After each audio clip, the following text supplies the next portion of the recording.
নমস্কার বন্ধুরা, আজ আপনাদের সাথে কচু পাতা দিয়ে দারুণ একটা রেসিপি শেয়ার করতে চলেছি। রেসিপিটা দেখলে নিজের লোভ সামলে রাখতে পারবেন না, দেখা মাত্রই জিভে জল চলে আসবে। দেখলেই বানিয়ে খেতে ইচ্ছা করবে। আর সত্যি বলছি, গরম ভাতের সাথে যদি কচু পাতার এই রেসিপিটা থাকে মনে হবে যেন এটা দিয়েই এক থালা ভাত খেয়ে ফেলি। তাহলে বন্ধুরা চলুন আর বেশি দেরি না করে রেসিপিটা শুরু করা যাক। তো সবার প্রথমে এখানে আমি পরিমাণ মতো নিয়ে নিয়েছি কচু পাতা। এটা কিন্তু আমি শোলা কচুর পাতা নিয়েছি। অন্য কচুর পাতা নিলে কিন্তু গলা ধরতে পারে, অবশ্যই করে শোলা কচু পাতা দিয়েই রেসিপিটা তৈরি করবেন। একদম শোলা কচুর যে ভেতরের দিকের কচি কচি পাতাগুলো আছে সেই পাতাগুলোই কিন্তু এই রেসিপিতে নিয়ে নেবেন, তাহলে খেতে বেশি ভালো লাগবে।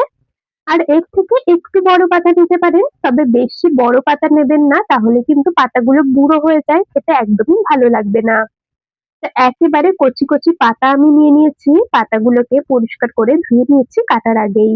কাটার পরে আর কচু পাতাগুলোকে আমি ধোবো না। তো এরকম ভাবে সুন্দর করে কিন্তু কুচিয়ে কেটে নিচ্ছি একটা ছুরির সাহায্যে, চাইলে আপনারা বটি দিয়েও কেটে নিতে পারেন। তো এরকম ভাবে কচু পাতাগুলো কেটে নিই, তারপর আপনাদেরকে দেখাচ্ছি।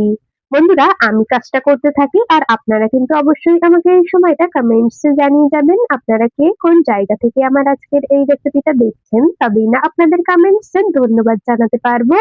আর বন্ধুরা, আরো একটা কথা আবারও বলে দিই, অবশ্যই কিন্তু রান্নাটা শোলা কচুর পাতা দিয়েই করবেন। মান কচু বা দস্তা কচুর পাতা দিয়ে যদি এভাবে রান্নাটা করেন তাহলে কিন্তু গলা ধরবে। তো যাই হোক, এদিকে আপনাদের সাথে কথা বলতে বলতে আমি কচু পাতাগুলোকে সুন্দর করে কুচিয়ে নিয়েছি। তবে একেবারে যে মিহি মিহি করে কুচিয়ে কেটে নিতে হবে তেমন কিন্তু কোনো ব্যাপার নেই। একটু বড় বড় করে কেটে নিলেও কোনো অসুবিধা নেই, যেহেতু একদম পাতাগুলো কচি। কচু পাতাগুলোকে তো কেটে নিয়েছি সুন্দর করে। রান্নাটা করার জন্য ওভেনে বসিয়ে দিয়েছি একটা কড়াই।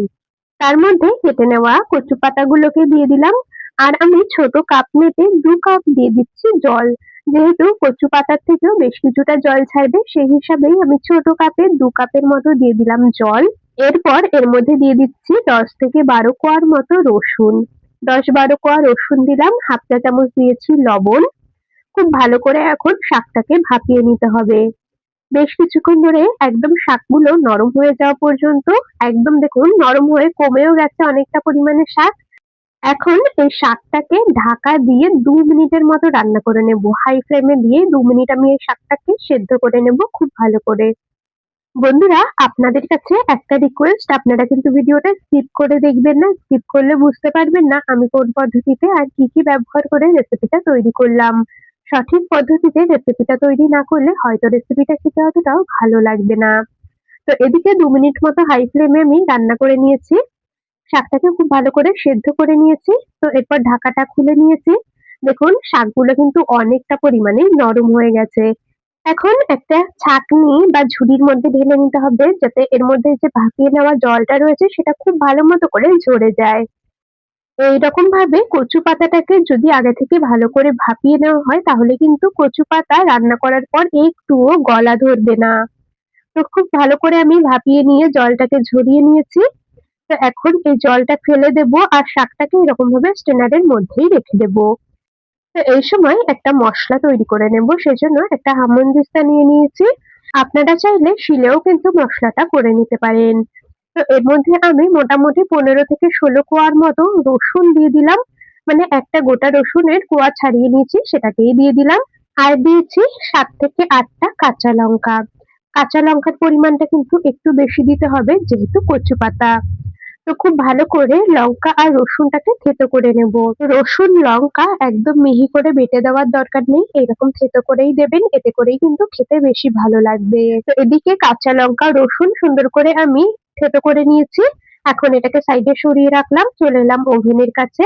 ওভেনে বসিয়ে দিয়েছি কড়াই। কড়াইটা খুব ভালো করে গরম করে নিয়ে বেশ খানিকটা পরিমাণে দিয়ে দিলাম সর্ষের তেল। তেলের পরিমাণটাও একটু বেশি দেওয়ার চেষ্টা করবেন।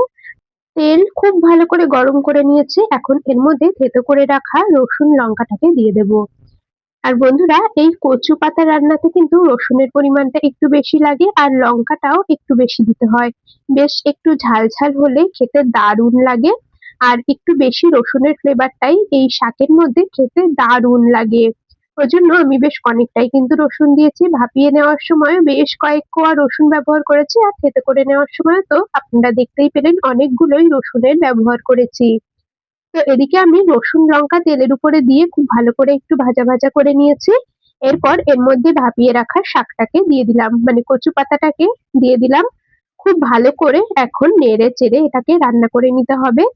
কচু পাতাগুলো একদম সুন্দর করে মিহি হয়ে আসা পর্যন্ত, একদম নরম হয়ে আসা পর্যন্ত বেশ খানিকক্ষণ সময় ধরে ভেজে নেব। তো এদিকে শাকটাকে আমি কড়াইতে দিয়ে খুব ভালো করে একটু ফোড়নের সাথে নেড়েচেড়ে মিশিয়ে নিয়েছি। এখন এর মধ্যে দিয়ে দেব স্বাদ মতো লবণ, দিয়ে দেব পরিমাণ মতো হলুদ গুঁড়ো। আর আমি টেস্ট ব্যালেন্স এর জন্য হাফ চামচের মতো দিয়ে দিচ্ছি চিনি। আর যেহেতু কচু পাতা, শাক এই সমস্ত কিছুতে সামান্য একটু চিনি দিলে টেস্টটা ভীষণ ভালো হয়। তবে যারা পছন্দ করেন না তারা কিন্তু স্কিপ করে যেতে পারেন। তো এদিকে নুন হলুদ দিয়ে খুব ভালো করে নেড়েচেড়ে মিশিয়ে নিচ্ছি।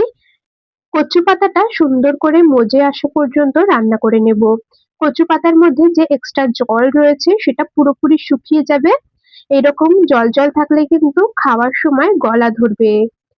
তো এদিকে আমি আরো ৩ টে কাঁচা লঙ্কা মাঝখান থেকে ভেঙে ভেঙে দিয়ে দিলাম। আপনারা কিন্তু ঝালের পরিমাণটা নিজেদের পছন্দ অনুযায়ী কম বেশি দিতে পারেন। তবে আমার মনে হয় এই কচুর শাকে একটু ঝালটা বেশি হলেই খেতে বেশি ভালো লাগে। তো খুব ভালো করে নেড়েচেড়ে নিয়েছি, ঢাকা দিয়ে খানিকক্ষণ রান্না করে নেব। বেশ তেল তেল ছেড়ে আসবে সেই পর্যন্ত রান্না করে নিতে হবে। তো ঢাকা দিয়ে মোটামুটি আরো ৪-৫ মিনিটের মতো মিডিয়াম ফ্লেমে রান্না করে নিয়েছি। আবার ঢাকা খুলে নিলাম। দেখতেই পাচ্ছেন শাকগুলো কিন্তু খুব সুন্দরভাবে নরম হয়ে গেছে, একদম সুন্দরভাবে মজে এসেছে। আর রান্না হওয়ার পর দেখতেই পাচ্ছেন পরিমাণেও কিন্তু অনেকটাই কমে গেছে। আর এর মধ্যে যে জলজলে ভাবটা ছিল সেটা কিন্তু পুরোপুরি টেনে এসেছে। এইরকম ভাবে কচু পাতা রান্না করলে কচু পাতাতে একটুও গাল চুলকাবে না বা গলা ধরবে না। তো এদিকে আমাদের রান্নাটা কিন্তু একেবারে কমপ্লিট হয়ে গেছে। গ্যাস অফ করে দিয়ে এখন এটাকে নামিয়ে নিচ্ছি। একটা প্লেটের মধ্যে নামিয়ে নিচ্ছি। বন্ধুরা সত্যি বলছি গরম ভাতের সাথে এই কচু পাতার রেসিপি থাকলে আর কিচ্ছু লাগবে না। এটা দিয়েই ১ থালা ভাত খেয়ে নিতে পারবেন। রেসিপিটা আপনাদের কেমন লাগলো কমেন্টস করে কিন্তু অবশ্যই জানিয়ে যাবেন। যদি ভালো লেগে থাকে তবে ভিডিওটিতে একটি লাইক আর বন্ধুদের মধ্যে অনেক অনেক শেয়ার করে দেওয়ার অনুরোধ রইলো। তাহলে বন্ধুরা আজ এখানেই শেষ করছি। আবার দেখা হবে পরবর্তী কোনো রেসিপির সাথে। ততক্ষণ সকলে ভালো থাকবেন, সুস্থ থাকবেন।